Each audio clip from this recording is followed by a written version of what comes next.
Hey guys, this is Joseph from Play Tennis, and in today's video, we're going to be talking about pickleball and what are the differences between pickleball and tennis. As you can see, I'm not on a tennis court right now. Looks similar to one.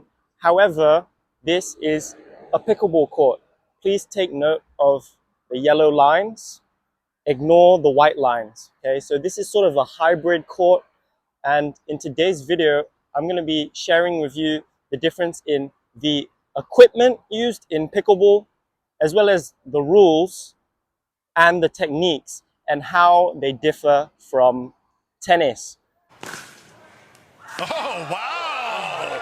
Are you serious? Firstly, the equipment. Okay, let's start with the paddle. This is a pickleball paddle. The main difference between pickleball paddle and a tennis racket is the length. So typically a pickleball paddle will be around 15 inches. And according to the US Pickleball Association, the rules are that it can't exceed 17 inches. So there is some preferences in there. If you like a little bit more length on your paddle, you can go up to 17 inches. So besides the length, as you can see visually, there's other differences, such as there's no strings on the paddle, and the construction of a pickleball paddle will usually be anywhere from wood to fiberglass and carbon fiber, which is the material for mine. Okay, so the length, the material, and the overall construction, very different from tennis. Okay, so now let's talk about the ball. Again, you can see a visual difference between a standard tennis ball and a pickleball. Key things to take note of is the material is plastic and it has holes or perforations. Okay, so similar to a wiffle ball, same as the ball that they use in floorball as well.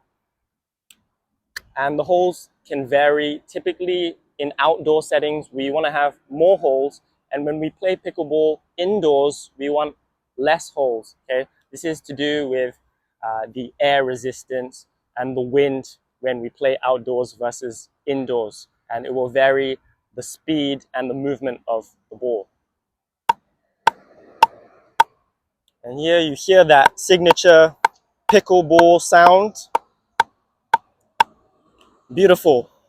All right, now let's talk about the court. Okay, straight off the bat, you can see the court size smaller in comparison to a tennis court. It's the same size as a badminton court, so that makes it very accessible. Let's say you live in an area with a lot of badminton courts, can be converted into a pickleball court. And this is where I talk about the net. Okay, the net height, lower than tennis. The net's very similar to a badminton net, but as you can see, it's been lowered to the ground level. So here we pretty much end up with what looks like a mini tennis court. So that's why there's a lot of talk about tennis players playing pickleball or moving into pickleball professionally, such as Jack Sock and John Isner. And here we're going to talk now about the rules and the difference in the rules of pickleball versus tennis. So firstly, let's talk about the rules of the serve. The server must start from the right side of the court, similar to tennis. However, there's no overarm serving allowed. So we have to serve underarm. An underarm serve, basically where you hold the ball in your non-dominant hand, like you would in tennis, and with your paddle hand, you're starting with the racket low, below the waist level, and you're gonna swing that low to high motion. So it's like an underarm feed from tennis, but that's how you start the point in pickleball. So as you saw there, I served diagonally onto the left side of the opponent's court. That's very similar to tennis. Furthermore, the opponent has to let the ball bounce once before they perform a return. And this is where the difference will become more prominent. So after the opponent returns to my side, I have to let that shot bounce once before I hit back the shot.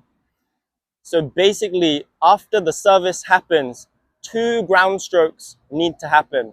One hit by my opponent and one hit by me, meaning I can't volley straight after I hit my serve. So no serve and volley allowed like you'd see in tennis. We start from the beginning, starting from the right side, I underarm serve. The opponent lets it bounce once. They return it back to me. I let it bounce once.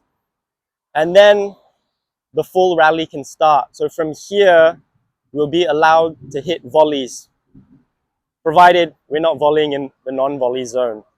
So you see this middle section of the court here, this big rectangle surrounding the net in the center of the court is called the kitchen or the non-volley zone. So as you can tell from the name, you're not allowed to perform volleys in this section of the court. It's important to note that we can step into the kitchen at any given time during the rally. However, I would not recommend doing this, as if we hit a volley in the kitchen, it's a foul and we lose the point. So when's a good time to step in is when our opponent dinks it or does a drop shot.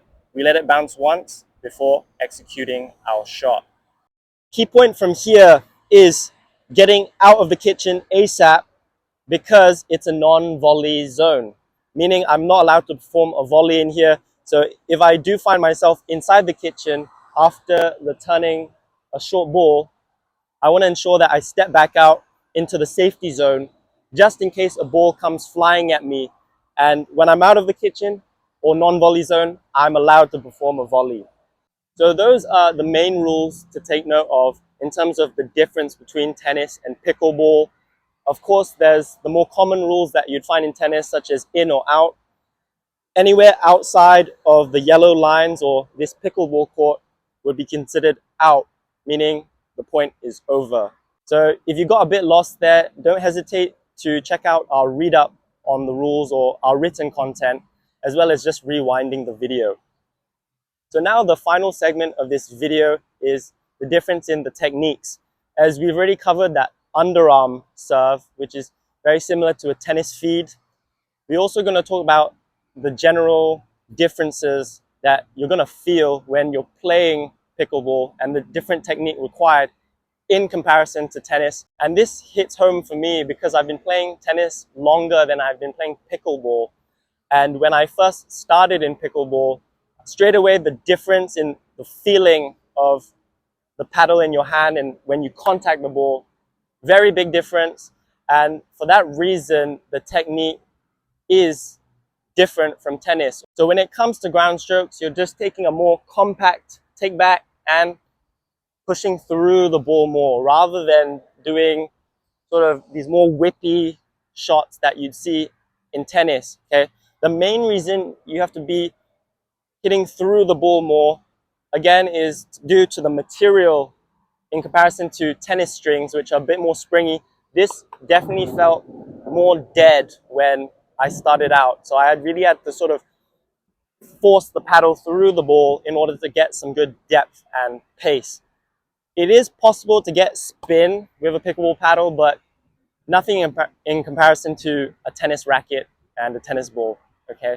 So here in pickleball, there's more emphasis on feel, touch, and finesse versus spin and power like you'd see in tennis. So that's ground strokes. Now we talk about the volleying.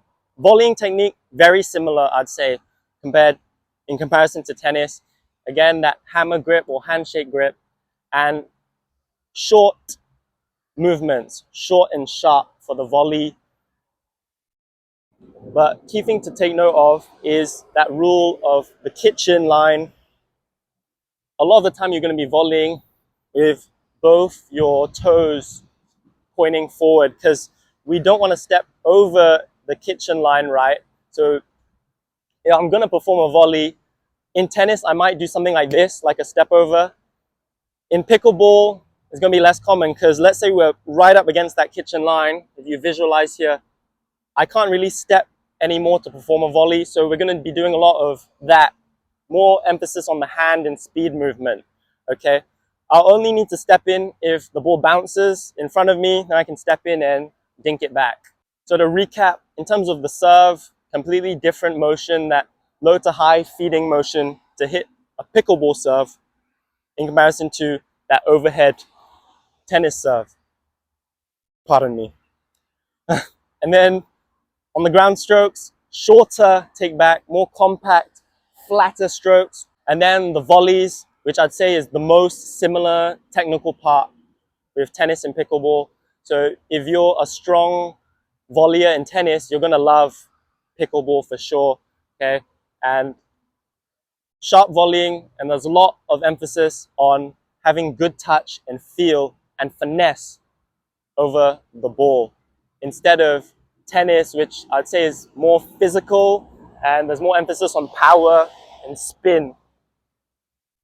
So those are the main differences when it comes to pickleball and tennis in terms of the equipment used, the rules, and the basic techniques. I hope you found the video useful. Don't forget to like, comment, and subscribe. Stay safe.